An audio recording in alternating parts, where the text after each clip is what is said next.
He was sitting in the airport waiting room, waiting for boarding to begin. After sitting there for a while, fatigue was starting to weigh on him. He had a flight of several hours ahead, which would give him some time to rest, although he knew that his rest would be interrupted in a few hours when he landed in Frankfurt to catch the connecting flight to his destination. It was incredible how much a life could change in just a few hours. Yesterday, all he wanted was to get home and put on some slippers after an exhausting day, and today he was about to go to hell. But deep down, the place he was headed matched exactly what she had condemned him to. The phone rang. He had been expecting it. Yes. He answered casually and completely relaxed, perhaps because he had already cemented his decisions inside or because he was too tired to react any other way. "Where are you?" "I got home, the car is in the garage, the door wasn't locked, and you're nowhere to be found." "I'm at the airport." "What are you doing at the airport?" The question came, laden with concern in her voice. "Waiting for boarding to start, of course. It shouldn't take long, and I really need to lean back for a bit since I haven't slept yet." "Alex, are you joking with me, or do you want to punish me for yesterday?" "Punish you?" "No." "So, what then?" "Well, there was an open position that means a huge promotion, but no one wanted it. I volunteered this morning, and they're so urgent that they arranged a flight out for today, and I'm waiting. So you should be happy for me, I got promoted." "Alex, stop joking. It's not funny. Come home, love, I really wanted you here when I got back. Tell me, since you're out, can you bring something for us to have lunch? Have you been to the kitchen?" "Why?" "Go to the kitchen." She found the keys and the ring on the table. "Oh my God," she exclaimed in a shout. "Alex, tell me you're not serious. Unlike you, I never lied to you." "No, Alex, don't be like this. Don't do this. I talked to Lisa, I know you spent the night making love. I'm telling you, there wasn't much love in what I did with her. To be honest, there wasn't even desire. But she was there, and you must know as well as I do how tempting she is." And with no reason to resist, I unloaded all my frustrations on her, and believe me, she took them well. So, we both did the same. You didn't understand, did you? You lied to me for an entire week to force me to go to an event that I would hate from the start, and I only went because of you. You deliberately omitted the purpose of the event, in your own words, because you knew that if you told me, I would never agree. Then, once there, when I found out the purpose of it, you completely disrespected me, relegated my will and feelings. Up to that point, we could have left, turned back, had long conversations about expectations, and probably at this hour, we'd be doing just that, asking ourselves how things got to this point. You don't understand, she interrupted.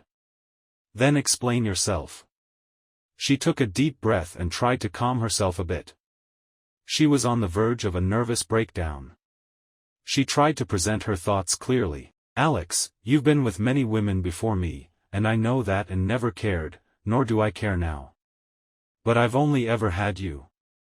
And a few years ago, one of my friends ended up talking about these encounters, and I started thinking about what it would be like to be with another man just once in my life. You can imagine that it could have happened long ago. There have always been opportunities for that to happen, but I didn't want to be unfaithful to you, and I thought you would understand that. Someone random, with no emotional connection, just one night. And you would enjoy the same, as you did, and today we'd return to each other's arms and have a new experience that, I hoped, would make us explode a bit in the bedroom, get out of the rut. Do you understand? I understand perfectly. But as I was saying, I could have bypassed the week of lies or even the disrespect, and today we could be talking and trying to figure out what was going on with us and finding solutions together. But then I told you unequivocally, without leaving room for doubt, not to do what you intended, and you completely disregarded my words and my feelings, turned your back, and committed a betrayal that I won't forgive. But I love you. He laughed heartily for the first time since the day before. You lie to me, disrespect me, betray me, and then say you love me? It's a good thing you don't hate me. But you were with Lisa. I don't know where you get this moral superiority. You don't understand, do you? We had a contract before the state, but that contract was made based on the vow we took before our families, friends, and God. The moment your lips touched another man's in front of me and all those people, you broke that promise. At that moment, I realized your extreme selfishness, to the point of seeing me beg you for something and turning your back. At that moment, we divorced. At that moment, you ended our relationship, and frankly, I hope I never see you again. But you love me. I know you love me, she cried out desperately, tears streaming down her face as she felt the walls of her house closing in on her like the rest of the world. Yes, I love you. But I know the feeling isn't mutual, or if it is, I don't want the brand you're selling. And that's why I prefer not to see you. And what now? Our life? Are you going to ask for a divorce?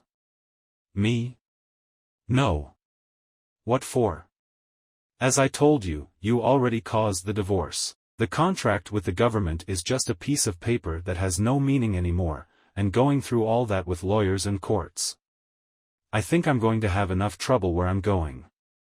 In a year, you can ask for a divorce for abandonment and take possession of everything, but until then, you'll have to manage everything on your own if you don't want to lose the house. But how am I going to manage alone? You can always ask your parents or your friends from the club for help. In the end, it's thanks to them and the ideas you gained that you're in this situation. It would be fair. Not that they don't have plenty of money to help you. And as the host of the party told me, almost all of them were more than eager to get a piece of you. Now you're free, you can use that freedom to your advantage. She remained silent for a while, shocked by his words. And the kids? What do I tell them? How will they cope? Don't worry. As soon as I settle in, I'll get in touch with them, and they won't lack for anything. You don't have to worry about them. As for what you'll tell them, your family. I suggest the truth, because if you don't tell them, I will, and I might not be so gentle in delivering the facts as you would be. Now I have to go, they're calling for boarding. Goodbye, Marie. Wait, she didn't finish the word. He hung up the phone and turned it off, placing it in his jacket pocket, and headed to the boarding gate. Marie was still desperately shouting into the phone, "Wait, wait, don't go, wait," but in vain. The call had disconnected. She tried to call back, but the phone was already off. She ended up dropping the phone from her hands, succumbing to a catatonic state, unable to process what had just